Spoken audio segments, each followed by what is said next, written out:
ধরে পত্রিকা অংশগ্রহণ করে আসছে, আজকে হয়তো তাদেরকে বিজয় বলে ঘোষণা করতে পারবো না। একটা কথাটা সঠিক, যখন মানুষের বিচার করার কোনো জায়গা থাকে না, যখন তিনি নির্দেশ না দিলে ধর্ষণ, নারী নির্যাতন ইত্যাদি কাজে বিচার হয় না মাননীয় স্পিকার, এমনকি মশা নিধনেও মাননীয় স্পিকার মাননীয় প্রধানমন্ত্রীকে নির্দেশ দিতে হয়।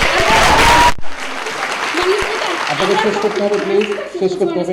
মাননীয় স্পিকার, আবরার ফাহাদকে নির্মমভাবে হত্যার ঘটনায় বাক স্বাধীনতার উপর নিষ্ঠুরতম আঘাত বলে আখ্যা দিয়েছে টিআইবি। মাননীয় স্পিকার, যেখানে মানুষের বাক স্বাধীনতা নেই সেখানে আগে বাক স্বাধীনতা প্রতিষ্ঠা করুন, তারপর আপনারা শুদ্ধি অভিযান পরিচালনা করুন।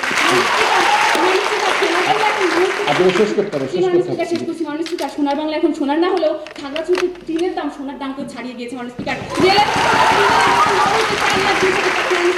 যেখানে মাননীয় স্পিকার সরকারি উচ্চপদস্থ কর্মকর্তাদের বেতন তো হার মানিয়ে গেছে। এজন্য বলছি মাননীয় স্পিকার, শুদ্ধি অভিযানের মাধ্যমে সুশাসন প্রতিষ্ঠিত হবে না। সুশাসন প্রতিষ্ঠার জন্য দরকার গণতন্ত্র, মত প্রকাশের স্বাধীনতা, কার্যকর সংসদ, গণমাধ্যমের স্বাধীনতা, সাংবিধানিক প্রতিষ্ঠানসমূহের স্বচ্ছতা ও জবাবদিহিতা, কার্যকরী আইনের শাসন, বিচার প্রক্রিয়া, বিচার প্রক্রিয়া। সর্বোপরি মাননীয় স্পিকার, শুদ্ধি অভিযান প্রচার করতে হবে শুদ্ধভাবে, তাহলে এই দেশে সুশাসন আসবে। আর এই জন্য যেন এই প্রস্তাবটি এই সংসদে গৃহীত না হয় তার জোর দাবি জানিয়ে আমি আমার বক্তব্য শেষ করছি। সরকার 8টি দপ্তরে অভিযান চালিয়েছে। দুদক এনফোর্সমেন্ট টিম যথাযথ তথ্য প্রমাণ পেলে তাদের দৃষ্টান্তমূলক শাস্তির মাধ্যমে বন্ধ হবে দুর্নীতি, কমে যাবে ভোগান্তি। আর্থিক প্রতিষ্ঠানে স্বচ্ছতা জবাবদিহিতার প্রয়োজন। এই জন্য বাংলাদেশ ব্যাংকের ডেপুটি গভর্নরের নেতৃত্বে উচ্চ পর্যায়ে 7টি তথ্য কমিটি গঠন করা হয়েছে। ঋণের মান ও খেলাপি নিয়ে 22টি ব্যাংকের শীর্ষ কর্মকর্তাদের তলব করা হয়েছে। এছাড়া এমনকি এবি ব্যাংক, জনতা ব্যাংক, আলাদা সহ আরো কয়েকটি ব্যাংকের পরিচালকদের ঋণ খতিয়ে দেখার নির্দেশ দিয়েছে মাননীয় স্পিকার। মাননীয় স্পিকার, এই শুদ্ধি অভিযান আর্থিক প্রতিষ্ঠানের দুর্নীতি হচ্ছে বন্ধ, ফিরছে সুশাসনের ছন্দ। বিরোধী দলের কথা শুনে মনে হচ্ছে সত্যি তারা ছন্দ। মাননীয় স্পিকার, দেশে এই প্রথম নদী দখলদারকে তালিকা করা হয়েছে।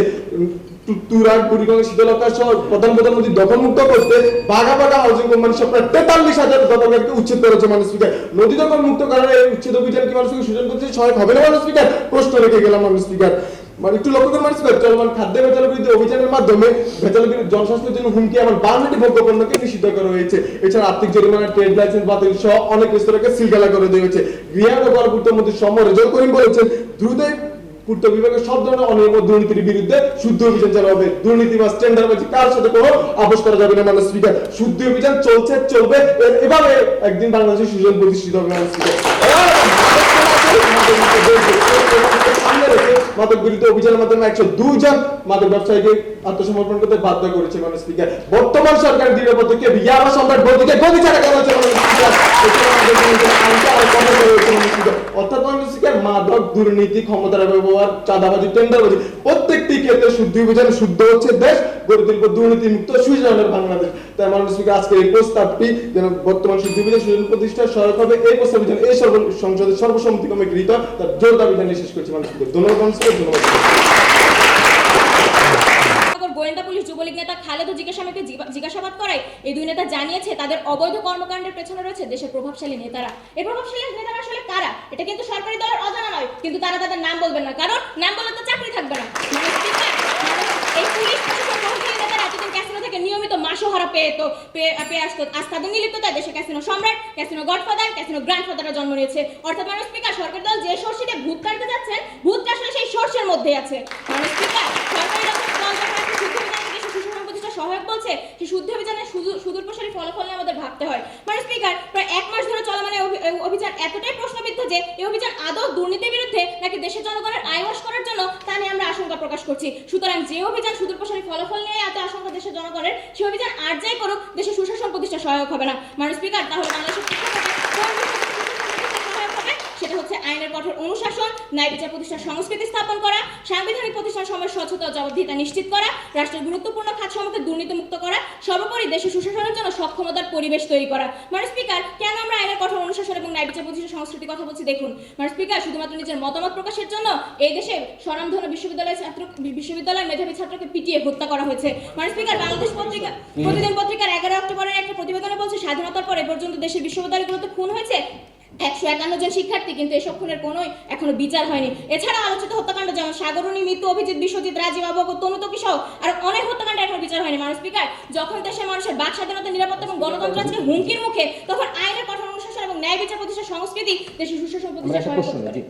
মাননীয় স্পিকার উনি বললেন মেধাবী ছাত্র আবরার হত্যাকাণ্ডের কথা। মেধাবী ছাত্র আবরার হত্যাকাণ্ডে মাত্র 24 ঘন্টার মধ্যে 13 জন 16 জনকে আটক করা হচ্ছে, 19 জনকে বহিষ্কার করা হচ্ছে বোর্ড থেকে, 11 জনকে মানুষকে প্রশ্নটি করছি 11 জনকে বহিষ্কার করে ছাত্রলীগ থেকে বহিষ্কার হচ্ছে। মানুষ স্পিকার আপনাকে স্মরণ করে দিচ্ছে 2002 সালের 8 জুনের কথা সনি হত্যাকাণ্ডে, সেটার বিচার কি বাংলা তখন ছিল? মানুষ স্পিকার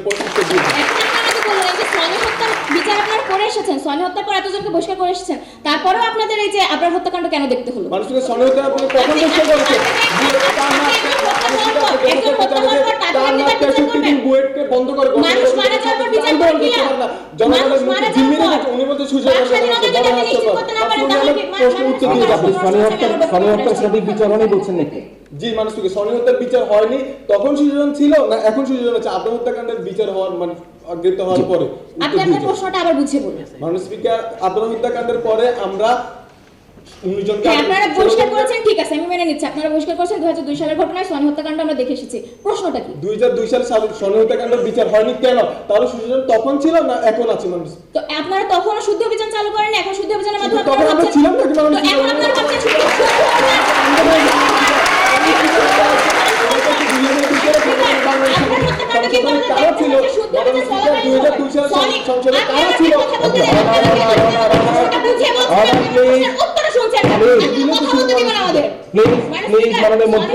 সময় আমরা দেখেছি সেখানে শুদ্ধ অভিযান ছিল না, এখন তারা শুদ্ধ অভিযান চালু করেছে। তার প্রশ্ন হচ্ছে সনি হত্যাকাণ্ডের সময় কারা ছিলেন তারা দাবি করছেন, সেই সময় যারা ছিলেন তারা তার সঠিক বিচার এবং প্রক্রিয়া তারা করেনি, তিনি সেই দাবিটি করছিলেন। আজকের এই সংসদে আপনার কাছে সেই প্রশ্নটি করেছেন, আপনি আপনার বক্তব্য ফিরে আসুন। মানে স্পিকার, এবার আমরা বলছি যে প্রতিষ্ঠান সময় স্বচ্ছতা ও জবাবদিহিতা নিশ্চিত করে সেগুলোকে দুর্নীতি মুক্ত করতে হবে। লক্ষ্য করুন মানে স্পিকার, বাংলাদেশের শিক্ষা ব্যবস্থা কতটা কলুষিত। এখন বিশ্ববিদ্যালয়ের ভিসি কোন বিশ্ববিদ্যালয়ের ভিসি 1 কোটি টাকা ইসলামে দিচ্ছে, কোন বিশ্ববিদ্যালয়ের ভিসি সান্ধ্যকালীন ব্যাচের জন্য অতিরিক্ত টাকা আত্মসাৎ করছে, আর এক বিশ্ববিদ্যালয়ের শিক্ষকরা লিফট কেনার জন্য সুইজারল্যান্ডে আনন্দ ভ্রমণে যাচ্ছে, আর এক বিশ্ববিদ্যালয়ের প্রভিসি অবাধে পদ বাণিজ্য করছে। মানে স্পিকার, দেশের বিশ্ববিদ্যালয় এবং ছাত্ররা দেশের উন্নতিতে কি ভূমিকা রাখতে পারে তা কিন্তু নতুন করে বলার অপেক্ষা রাখে না। সুতরাং এই জায়গাটাতে যদি আমরা স্বচ্ছতা এবং জবাবদিহিতা নিশ্চিত করতে পারতাম তাহলে সেটাই সুশাসন প্রতিষ্ঠার ক্ষেত্রে সুদূরপ্রসারীভাবে সহায়ক হতো। মানে স্পিকার, দেশে গুরুত্বপূর্ণ প্রকল্প সময় কত দুর্নীতি হচ্ছে দেখুন। আজ রূপপুর পারমাণবিক কেন্দ্রের দুর্নীতির দরুন আমরা বালিশ পর্দার যে দাম দেখতে পাচ্ছি তাতে মনে হচ্ছে কিছুদিন পর জাদুঘরে গিয়ে আমাদের বালিশ পর্দা দেখে আসতে হবে। মানে স্পিকার, রডের বদলে বাঁশ, সিমেন্টের বদলে বালি, আর সড়কে বিটুমিনের বদলে ইটের খোয়া ব্যবহার করা হচ্ছে। শহরে জলাবদ্ধতা নিরসনে এতই কাজ করেছে যে আমাদের এখনো বর্ষাকালে সেই নৌকায় ভরসা। মানে স্পিকার, আজকে বিদ্যুৎ খাতে কোটি কোটি টাকা লোকসান হচ্ছে, হাজার হাজার অবৈধ গ্যাস সংযোগ দেওয়া হচ্ছে। মানে স্পিকার, সবশেষে আমরা বলছি যে দেশে সুশাসনের জন্য সক্ষমতার পরিবেশ তৈরি করতে হবে। মানে স্পিকার, আপনারা সাময়িকভাবে ক্যাসিনো বন্ধ করতে সক্ষম হয়েছেন মেনে নিলাম, কিন্তু এই ক্যাসিনো ব্যবসা যে আবার মাথা চাড়া দিয়ে উঠবে না অথবা অন্য কোনো অবৈধ ব্যবসা যে ক্যাসিনোর জায়গা দখল করবে না তার কিন্তু কোনো নিশ্চয়তা নেই। তার জন্য আমাদের দেশে সুশাসনের জন্য সক্ষমতার পরিবেশ নিশ্চিত করতে হবে। মানে স্পিকার, তাই আমরা বলছি এসব শুদ্ধ অভিযান নামক নাটক বাদ দিয়ে আসুন যে নিয়ামকগুলো আসলে দেশে সুশাসন প্রতিষ্ঠা সহায়ক হবে সেগুলো নিয়ে কাজ করি। ধন্যবাদ মানে স্পিকার, ধন্যবাদ সবাইকে। মাদকমুক্ত ব্যবস্থা নেওয়া হচ্ছে, কিন্তু মানে স্পিকার মাদকমুক্ত ব্যবস্থা নেওয়ার পরেও কেন কারওয়ান বাজারে খোলাখুলি ভাবে মাদক বিক্রি হচ্ছে? উত্তরটি দিয়ে যাবেন দয়া করে। হলমার্ক কেলেঙ্কারির কয়েকজনকে কারাদণ্ড দেওয়া হয়েছে, মানুষ বলেছেন কয়েকজনকে কারাদণ্ড দেওয়া হয়েছে, কিন্তু মানুষ স্পিকার তারা হয়তো এটা জানে না হলমার্ক গ্রুপের প্রতিষ্ঠাতা তার স্ত্রী যে মানুষ স্পিকার জামিনে জেল থেকে বের হয়ে এখন বিলাসবহুল জীবনযাপন করছে। মানুষ স্পিকার, এটা মধ্যে কোন ধরনের বিচার প্রক্রিয়ার সিদ্ধান্ত মানুষ স্পিকার এটা তারা বলে যেতে পারেন না। দেশের সর্বোচ্চ দুর্নীতিগ্রস্ত খাতের মধ্যে আইন শৃঙ্খলা রক্ষাকারী বাহিনী, সেখানে তারা মানুষ স্পিকার শুদ্ধি অভিযান পরিচালনা করছে। মাননীয় স্পিকার, মাননীয় স্পিকার, যুবলীগ নেতা খালেদ ও জিজ্ঞাসাবাদ করে তারা দুজন জানিয়েছে তাদের অবৈধ কর্মকাণ্ডের পেছনে প্রভাবশালী নেতারা রয়েছে। মাননীয় স্পিকার, তারা বলেছে এই জিজ্ঞাসাবাদ নাকি প্রভাবশালী নেতা, তারা নাকি রাঘব বল। মাননীয় স্পিকার, তারা রাঘব বল যখন বলে তাদের পেছনে প্রভাবশালী নেতারা রয়েছে, তখন আপনারা এই ব্যাপারটি কিভাবে দেখছেন বলে যাবেন? কিছুই বলার থাকে না মাননীয় স্পিকার। তাই সরকারি দল আপনাদেরকে বলছি, শুদ্ধি অভিযানের নামে নাটক বন্ধ করে আগে ঘরের বড় ইঁদুরগুলোকে ধরুন, তারপর সারা দেশের মানুষের সম্পদের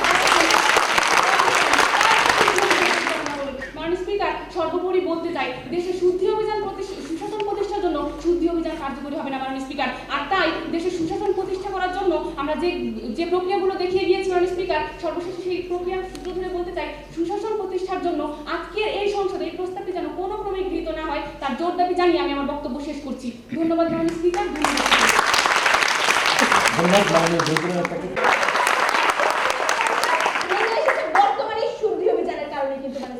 এবং বর্তমানে এই শুদ্ধি অভিযানের কারণে আমি এর জন্য বলছি, আমি আবার সংজ্ঞাটা স্পষ্টত বলে গিয়েছি মাননীয় স্পিকার, শুদ্ধি অভিযান বলতে আমি বুঝি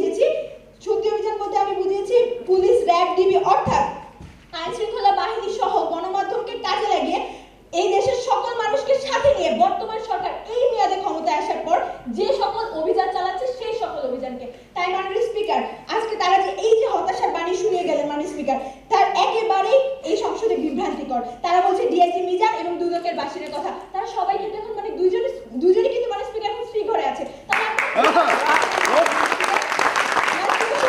তারা বলছে নেপালিদের পালিয়ে যেতে সাহায্য করেছে। হ্যাঁ, নেপালিদের পালিয়ে যেতে যে দুজন সাহায্য করেছিল তাদের দুজনকে কিন্তু অব্যাহতি দেওয়া হয়েছে, তদন্ত চলছে, দোষী প্রমাণের সাথে সাথে তাদের শাস্তি দেওয়া হবে, কোনো সমস্যা নেই।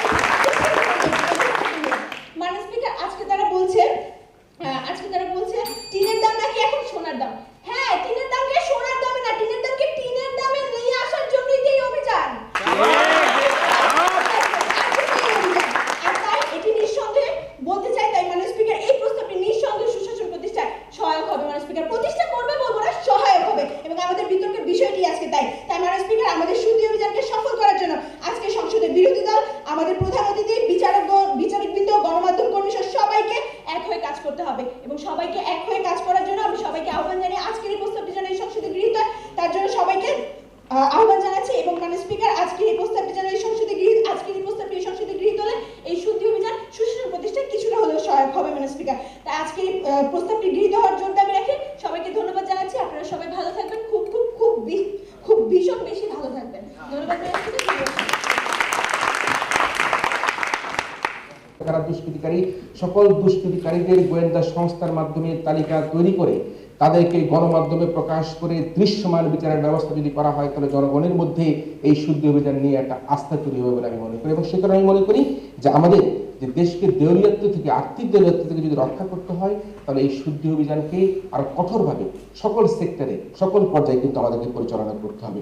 আমরা সকল আলোচনা সমালোচনার মধ্যে আমরা কি দেখেছি, মাননীয় প্রধানমন্ত্রী শেখ হাসিনা সকল রকম ভাবে চ্যালেঞ্জ গ্রহণ করে তার নিজের ঘর থেকেই, তার নিজের ছাত্রলীগ, যুবলীগ থেকে কিন্তু এই অভিযান শুরু করে। সেখানে কিন্তু তিনি কোনো বিরোধী মতের কাউকে কিন্তু এখানে হয়রানি করেনি বা কাউকে গ্রেফতার করেনি, নিজের ঘরের লোকদেরকে তিনি কিন্তু প্রথমেই এই শুদ্ধি অভিযানের আওতায় নিয়ে আসছে। সে কারণে আমি মনে করি আমাদের এই ছায়া সংসদের পক্ষ থেকে, পিসিবি পাবলিক পার্লামেন্ট অনুষ্ঠানের পক্ষ থেকে মাননীয় প্রধানমন্ত্রীকে আমরা সবাই জুড়ে তালে দিয়ে অভিনন্দন জানাতে চাই। যখন এই শুদ্ধি অভিযান চলছে, তখন বুয়েটের মতো দেশের সর্বোচ্চ বিদ্যাপীঠের একটা জায়গায় একজন শিক্ষার্থীকে ছাত্রলীগের নেতারা, কর্মীরা পিটিয়ে যখন হত্যা করে, তখন আমাদের এই শুদ্ধি অভিযান কতখানি আমাদের মূল টার্গেটে সুশাসন প্রতিষ্ঠায় কাজ করবে সেটা কিন্তু আমাদেরকে মাথায় রাখতে হবে। আমরা বারবার গণমাধ্যমে, আমরা সাংবাদিক ভাইদেরকে, আমরা সকলকে দেখেছি, সবাই আমরা বলছি যে বুয়েটের ভিসি তার দায়িত্বপূর্ণ ভূমিকা পালন করতে পারেনি। আমি অবশ্যই মনে করি বুয়েটের ভিসি দায়িত্বপূর্ণ ভূমিকা পালন করতে পারেনি, কিন্তু প্রশ্ন হচ্ছে শুধু কি বুয়েটের ভিসি দায়িত্বপূর্ণ ভূমিকা পালন করতে পারেনি, শুধু কি সেই দায়িত্ব? আমি মনে করি যে এই যে আবরার হত্যাকাণ্ডের জন্য শুধু বুয়েটের ভিসি বা বুয়েট কর্তৃপক্ষকে আমরা দায় না করে দেশের যে পচনশীল রাজনৈতিক যে ব্যবস্থা রয়েছে তাকে আমরা দায়ী করতে চাই। আমরা আবরার হত্যাকাণ্ডের পর তার জানা যায় বুয়েটের ভিসি যেভাবে যায়নি, সেখানে আমরা কোনো মন্ত্রী, এমপিকে কিন্তু সেখানে আমরা যেতে দেখিনি। আমরা যেতে দেখিনি কোনো সরকারি দলের, অর্থাৎ আওয়ামী লীগের কোনো নেতাকর্মীকে সেখানে তার জানাজা দিতে দেখিনি। আমরা বিএনপি, জাতীয় পার্টির কোনো নেতাকর্মীকে আজকের এই আবরারের পরিবারের কাছে গিয়ে কোনো শীর্ষস্থানীয় নেতা তার পরিবারকে কোনো রকম কোনো সহানুভূতি দেখাতে আমরা দেখিনি। সুতরাং আমি মনে করি এই আবরার হত্যাকাণ্ড সেটি কিন্তু আমাদের পচনশীল রাজনীতির একটা বড় একটা অধ্যায় তৈরি করেছে এই পর্যায়ে এসে। এবং আমি এটি বলতে চাই যে আজকে যদি আমরা এই আবরার হত্যাকাণ্ডের চার্জশিট 2 থেকে 3 সপ্তাহের মধ্যে দিয়ে আমরা দৃশ্যমানভাবে যারা অভিযুক্ত তাদেরকে যদি আমরা বিচারের আওতায় নিয়ে আসতে পারি, তাহলে আমরা মনে করি আমাদের শিক্ষক, শিক্ষার্থী, জনগণের মধ্যে একটা আস্থা তৈরি হবে। এবং বুয়েটের শিক্ষার্থীরা নিশ্চয়ই তারা বুঝতে পারবে যে তাদের সরকার এবং তাদের প্রধানমন্ত্রী, তাদের রাজনৈতিক দলগুলো যে কোনো ধরনের অন্যায়, অপকর্ম, হত্যার বিরুদ্ধে তারা রয়েছে। এবং এটার জন্য আজকের অনুষ্ঠান থেকে আমরা দাবি করতে চাই অন্তত 2-3 সপ্তাহের মধ্যে চার্জশিট প্রদান করে যারা আজকে অভিযুক্ত রয়েছে তাদেরকে যাতে দৃশ্যমানভাবে তাদেরকে আইনের আওতায় এনে সকলের সামনে তাদের বিচারের ব্যবস্থা করা হোক। এবং আরেকটা বিষয় বলতে চাই, সেটি হচ্ছে আমরা দেখেছি যে বুয়েটের পক্ষ থেকে বলা হয়েছে যে আবরারের যে মৃত্যুর জন্য ক্ষতিপূরণ দেওয়া হবে। কোনো মৃত্যুর জন্য ক্ষতিপূরণ কিন্তু কোনোভাবেই আমরা তার দায় এড়াতে পারি না, কিন্তু সেখানে স্পষ্ট হতে হবে কি ক্ষতিপূরণ, কত ক্ষতিপূরণ, কার ক্ষতিপূরণ, কিসের ক্ষতিপূরণ। কারণ আমরা দেখেছি যে বাসে যখন একটি ছেলে শিক্ষার্থী মারা যায়, তার ক্ষতিপূরণ পেতে তার হাইকোর্টে কিভাবে তার দেন দরবার করতে হচ্ছে, তার পরিবারকে বারবার যেতে হচ্ছে। আমরা সে ধরনের কিছু বইয়ের কাছ থেকে চাই না। যদি সঠিকই তার পরিবারকে ক্ষতিপূরণ প্রদান করতে হয়, বইয়ের কর্তৃপক্ষকে দৃশ্যমানভাবে সেটি সকলের কাছে ঘোষণা করতে হবে কি ক্ষতিপূরণ তারা দিতে চাচ্ছে। আর সর্বশেষে একটা কথা বলতে চাই, সেটি হচ্ছে আজকে যে শিক্ষার্থীরা আজকে তারা এখানে রয়েছে, তারা বাংলাদেশকে ভালোভাবে বুঝতে পারছে, তারা বাংলাদেশকে ভালোভাবে চিনতে পারছে, তারা আমাদের সরকারকে ভালোভাবে সহযোগিতা করবার জন্য তারা দুহাত বাড়িয়ে দিতে চায়। কিন্তু সরকারের পক্ষ থেকেও কিন্তু সুশাসন প্রতিষ্ঠার জন্য, অধিক গণতন্ত্র প্রতিষ্ঠার জন্য, বাক স্বাধীনতার জন্য, ভোটের অধিকার ফিরিয়ে দেওয়ার জন্য কিন্তু জনগণের কাছে আস্থা অর্জন করতে হবে। এবং সেই আস্থা অর্জন করবার জন্য আমি মনে করি শুধুমাত্র শুদ্ধি অভিযান পরিচালনা করলেই হবে না, এই শুদ্ধি অভিযানের সাথে সাথে সকল প্রকার অন্যায়, দুর্নীতি, যত রকম অপকর্ম রয়েছে, ব্যাংক লুট রয়েছে, শেয়ার বাজার লুট রয়েছে, সকল কিছু বন্ধ করে যদি আমরা এগোতে পারি, তাহলেই কিন্তু আমরা আমাদের লাল সবুজের পতাকাকে আমরা তুলে ধরতে পারি। ধন্যবাদ জানাচ্ছি আজকের এই ছায়া সংসদের দুটি শিক্ষা প্রতিষ্ঠানের শিক্ষার্থীদের, এবং আহ্বান জানাচ্ছি আমাদের আজকের এই প্রতিযোগিতার সম্মানিত প্রধান অতিথি বিবেকের বাতিঘর হিসেবে তিনি জনগণের কাছে প্রমাণিত হয়েছেন, আমাদের শ্রদ্ধেয় সাবেক তত্ত্বাবধায়ক সরকারের উপদেষ্টা ডক্টর আকবর আলী খানকে এই পর্যায়ে বক্তব্য দান করার জন্য। ডক্টর আকবর আলী খান আজকে দ্বিতীয় স্থাপন করেছে এবং এই জন্য আমি তাদেরকে অভিনন্দন জানাই। আপাত দৃষ্টিতে দেখতে গেলে সরকার কর্তৃক উত্থাপিত যে বক্তব্য বর্তমান শুদ্ধি অভিযান সুশাসন প্রতিষ্ঠার সহায়ক হবে, এটা গ্রহণযোগ্য বলে মনে হয়। গ্রহণযোগ্য এ কারণে যে শুদ্ধ অভিযান নিশ্চয়ই সুশাসন প্রতিষ্ঠার জন্য অন্তরায় হবে না। এখানে একটি বিতর্কের বিষয় থেকে যায়, সেটি হলো যে এই শুদ্ধি অভিযান কি সুশাসন প্রতিষ্ঠার জন্য যথেষ্ট না? এটা যথেষ্ট না, এটা সহায়ক হতে পারে কিন্তু এটা যথেষ্ট নয়। তো যদি যথেষ্ট না হয় তাহলে পরে কি করতে হবে, সেই দৃষ্টিকোণ থেকে এই বক্তব্যের বিরোধিতা করা স্বাভাবিক। কিন্তু অন্য একটি দৃষ্টিকোণ থেকে যদি দেখেন, আমার কাছে মনে হয় যে বর্তমান শুদ্ধি সুশাসন প্রতিষ্ঠার জন্য সহায়ক হবে, কিন্তু বর্তমান শুদ্ধি অভিযান সুশাসন প্রতিষ্ঠার সহায়ক হবে কিনা এ সম্পর্কে আমার মনে সন্দেহ রয়েছে। এখন শুদ্ধি এবং শুদ্ধি অভিযানের মধ্যে আমি তফাৎ করতে চাই। শুদ্ধি একটি প্রক্রিয়া যেটা যে দেশে আইনের শাসন বলবৎ রয়েছে সেখানে প্রতিনিয়ত চলবে, সুতরাং শুদ্ধি কোনো থামবে না, শুদ্ধি চলতেই থাকবে। কিন্তু শুদ্ধি অভিযান করার দরকার পড়ে তখন যখন এই ধরনের শুদ্ধি হয় নাই এবং না হওয়ার ফলে এই যে জঞ্জাল জমে গেছে সেই জঞ্জাল পরিষ্কার করার জন্য অভিযানের প্রয়োজন হয়। এখন এই ধরনের অভিযান কি সুফল বয়ে আনবে কি আনবে না এ সম্পর্কে অনেক প্রশ্ন রয়েছে। চীনে আপনার 60-এর দশকে সাংস্কৃতিক বিপ্লব হয় জঞ্জাল পরিষ্কার করার জন্য, কিন্তু এই সাংস্কৃতিক বিপ্লব প্রথম দিকে যথেষ্ট সফল মনে হলেও শেষ পর্যন্ত চীনের সাংস্কৃতিক বিপ্লব সম্পূর্ণ সফল হয়নি। আবার পশ্চিমবাংলায় সিপিএম অনেক দিন ধরে ক্ষমতায় ছিল এবং তারা কোনো শুদ্ধি করেনি বলে শেষ পর্যন্ত তারা ক্ষমতা থেকে বাইরে চলে আসতে হয়েছে এবং এখন এটি একটি ছোট দলে পরিণত হয়েছে। তো এই শুদ্ধি অভিযান করলেই যে ফলাফল পাওয়া যাবে তার কোনো নিশ্চয়তা নেই, তবে এই শুদ্ধি অভিযানের পক্ষে বক্তব্য দিতে গিয়ে সরকারি দল অনেক ক্ষেত্রে তথ্য সঠিকভাবে উপস্থাপন করেননি। আমি একটি মাত্র উদাহরণ দিতে চাই, আরও অনেক উদাহরণ দেওয়া সম্ভব। সেই উদাহরণটি হলো যে বিরোধী দল থেকে বক্তব্য দেওয়া হয়েছিল যে একটি সমীক্ষায় দেখা গেছে বাংলাদেশে গণমাধ্যমের স্বাধীনতা নেই। তার বিপক্ষে সরকারি দল থেকে যুক্তি দেওয়া হয় যে অমর্ত্য সেন বলেছেন যে বাংলাদেশ অনেক ক্ষেত্রে ভারতের চেয়ে সফল। এখন প্রথম কথা হলো যে আপনি বলতে পারেন যে যে সমীক্ষার কথা বলা হয়েছে সেই সমীক্ষার চেয়ে ভিন্ন ফলাফলও দেখা যাচ্ছে এবং সেই প্রসঙ্গে অমর্ত্য সেনের বক্তব্য আনতে পারেন, কিন্তু অমর্ত্য সেন কিন্তু কোথাও বলেননি যে বাংলাদেশে গণমাধ্যমের স্বাধীনতা আছে। অমর্ত্য সেন কি বলেছেন আমি সেটা পড়ে শোনাই। নোবেলজয়ী ভারতীয় অর্থনীতিবিদ অধ্যাপক অমর্ত্য সেন বলেছেন বাংলাদেশ অনেক ক্ষেত্রে ভারতের চেয়ে বেশি সফল।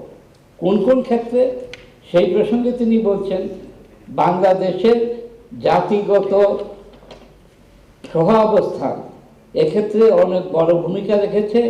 গড় আয়ু, নারী সাক্ষরতার মতো ক্ষেত্রগুলিতে বাংলাদেশ ভারতের চেয়ে অনেক এগিয়ে গেছে। এখানে কিন্তু গণমাধ্যমের স্বাধীনতার কোনো উল্লেখ নেই। এবং আমি অমর্ত্য সেনের লেখা পড়ে এবং ব্যক্তিগতভাবে যতটুকু জানি, তিনি নিশ্চয়ই বলবেন না যে বাংলাদেশে গণমাধ্যমের স্বাধীনতা রয়েছে।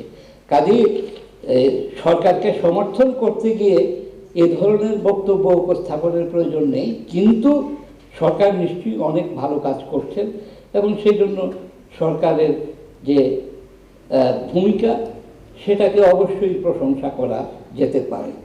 তো এখানে আমার কাছে যেটা মনে হয়েছে সেটা হলো যে কখন শুদ্ধি অভিযান পরিচালিত হবে না।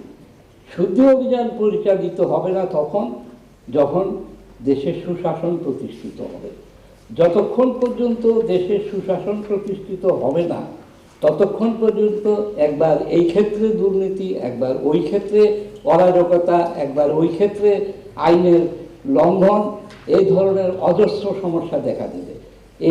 এই সমস্যা থেকে বের হয়ে আসার উপায় হলো সুশাসন প্রতিষ্ঠা করা।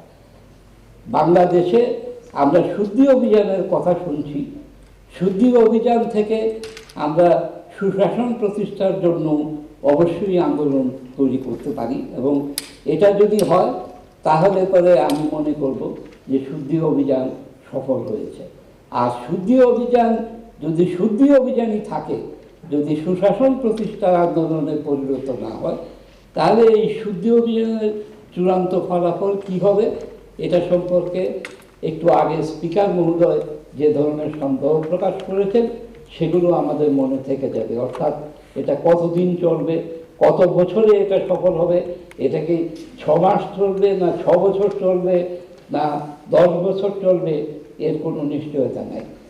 আমার মতে বাংলাদেশে বর্তমানে যে সমস্যা, এর একমাত্র সমাধান হলো এখানে সুশাসন প্রতিষ্ঠা করা। আপনি বলতে পারেন যে বাংলাদেশে যে সুশাসন নাই, সেটা আপনি কি যুক্তির উপরে বলছেন? প্রথমত হলো বাংলাদেশে যারা সুশাসন নিয়ে গবেষণা করেন তারা যে সমস্ত আপনার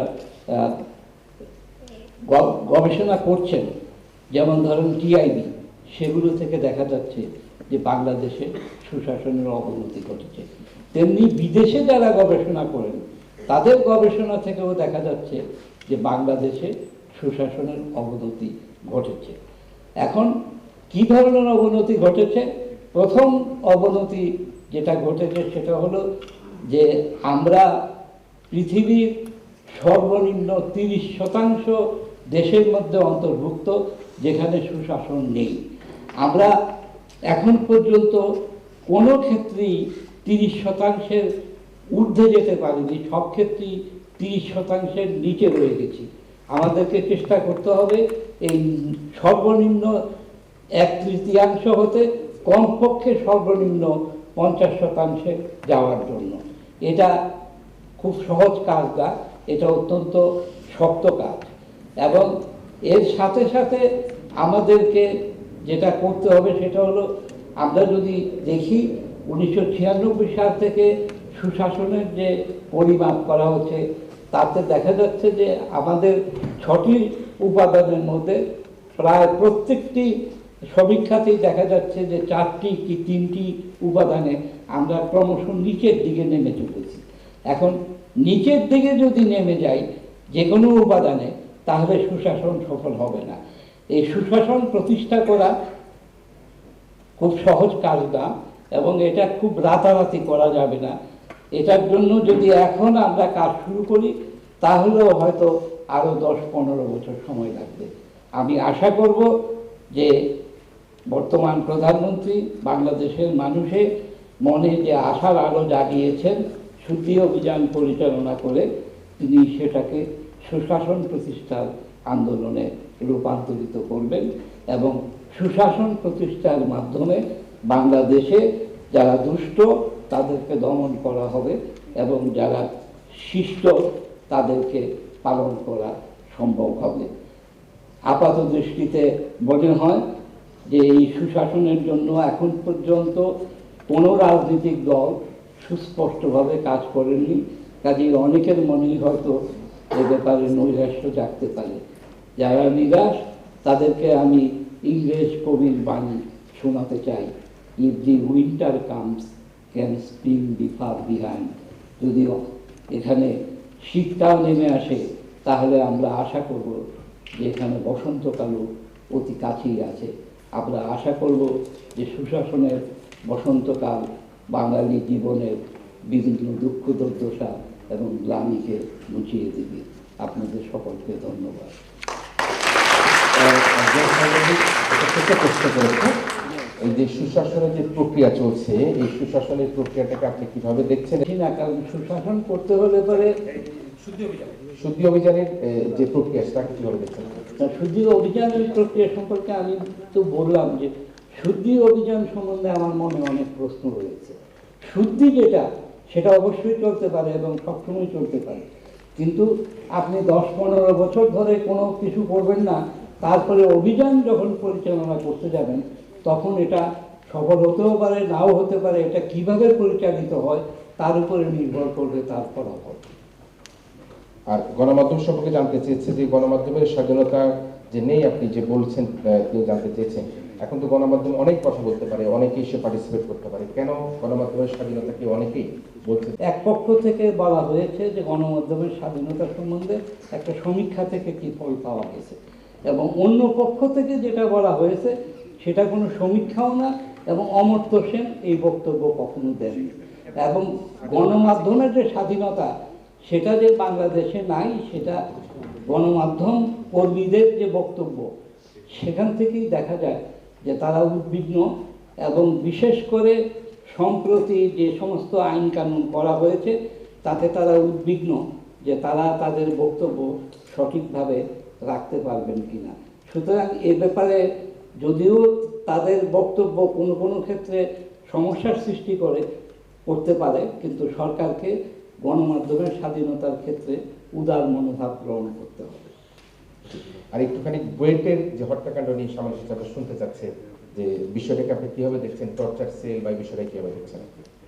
এটি তো অত্যন্ত দুঃখজনক ঘটনা, এবং এটা ব্যবস্থা নেওয়া হয়েছে বলা হচ্ছে। আমরা শুধু বহিষ্কার করা হয়েছে কিংবা তাদেরকে কারাগারে নেওয়া হয়েছে এটাতেই আমরা সন্তুষ্ট না। আমরা চাই যে এই ব্যাপারে দ্রুত চার্জশিট দিয়ে যেন এদের বিচার করার ব্যবস্থা করা হয়, এবং এদের শাস্তি হওয়ার আগে পর্যন্ত আমরা মনে করি না যে আমাদের সন্তুষ্ট হওয়ার কোনো কারণ আছে।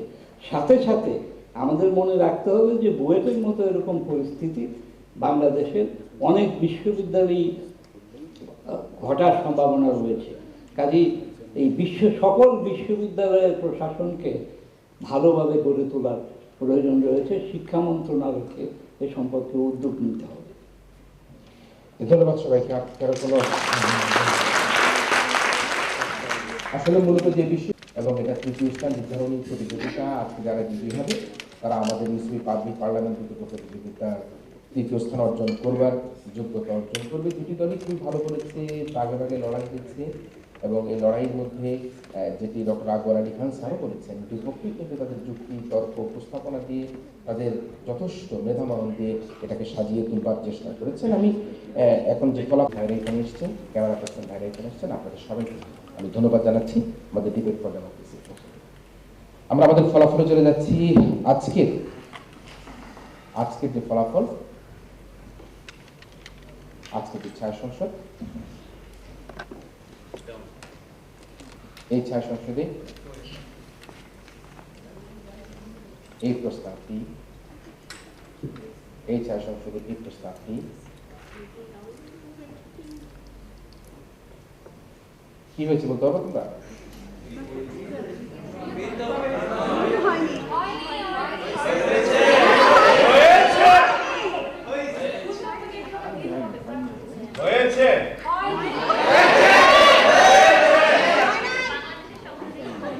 বাংলাদেশের পরিপ্রেক্ষিতে এই প্রস্তাবটি কোনোভাবেই গৃহীত হতে পারে না।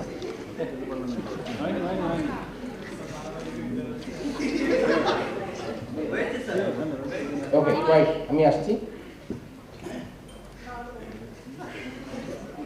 আজকের এই ছায়া সংসদে এই প্রস্তাবটি বর্তমান শুদ্ধি অভিযান নিয়ে সুশাসন প্রতিষ্ঠায় সহায়ক হবে। এই প্রস্তাবটি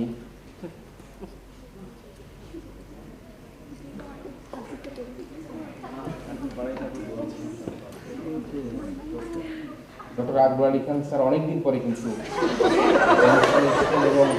এবং আমাদের অনুষ্ঠানকে আমাদের কোনো ঘটনায় তিনি আসতে চান।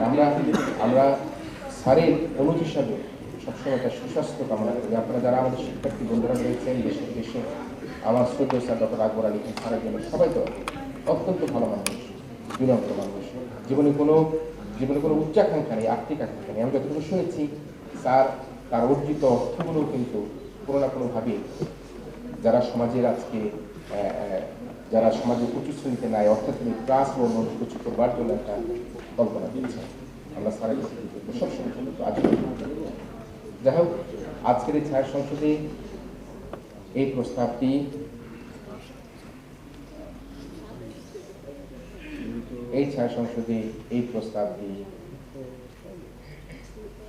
আজকের এই ছায়া সংসদে এই প্রস্তাবটি গৃহীত এই ছায়া সংসদে এই প্রস্তাবটি গৃহীত হয়েছে।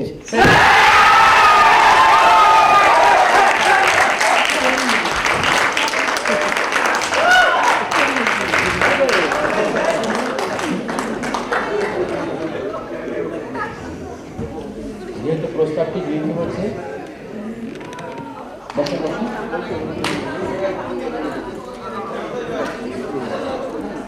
চুপ করেন শেষ করে দিচ্ছি ভাই, চুপ। যেহেতু প্রস্তাবটি গৃহীত হচ্ছে সে কারণে বলতে হচ্ছে আমাদের আজকের এই প্রতিযোগিতার সরকারি ইউনিভার্সিটি অব সাউথ এশিয়া তারা এই প্রতিযোগিতায় বিজয় লাভ করে তৃতীয় স্থান অধিকার করার গৌরব অর্জন করে।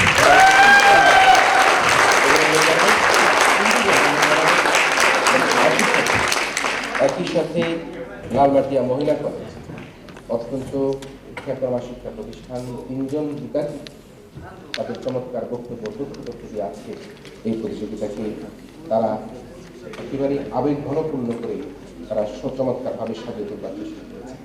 এই প্রতিযোগিতায় শ্রেষ্ঠ বক্তা হওয়ার গৌরব অর্জন করেছে মাননীয় বিরোধী নেতা নাজিয়া মিম। আমরা জোরে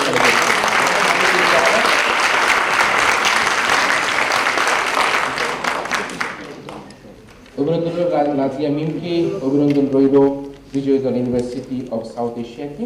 সুপ্রিয় দর্শক মন্ডলী, আপনারা যারা তখন টেলিভিশনের পর্দায় দেশে অথবা বিদেশে আমাদের আজকের ইস্যু পাবলিক পার্লামেন্টের প্রতিযোগিতা দেখলেন, আপনাদের সবাইকে আমাদের প্রতিযোগিতা আগামী অনুষ্ঠান দেখার আমন্ত্রণের মধ্যে দিয়ে আজকের মতো এই ছায়া সংসদ এখানে শেষ করছি।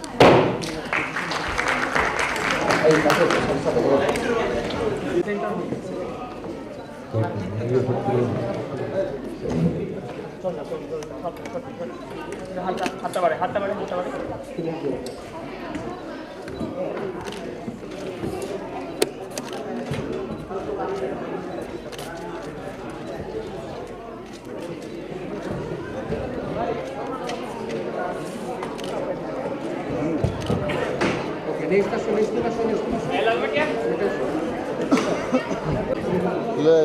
পিটু ছাড়া জীবন আর কোনো সময় আইস কপি করতে পারে আমি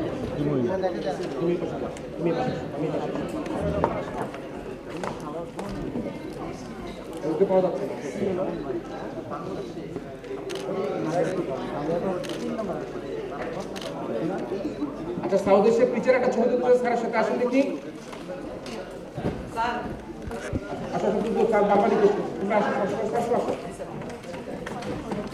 সবাই দেখবো।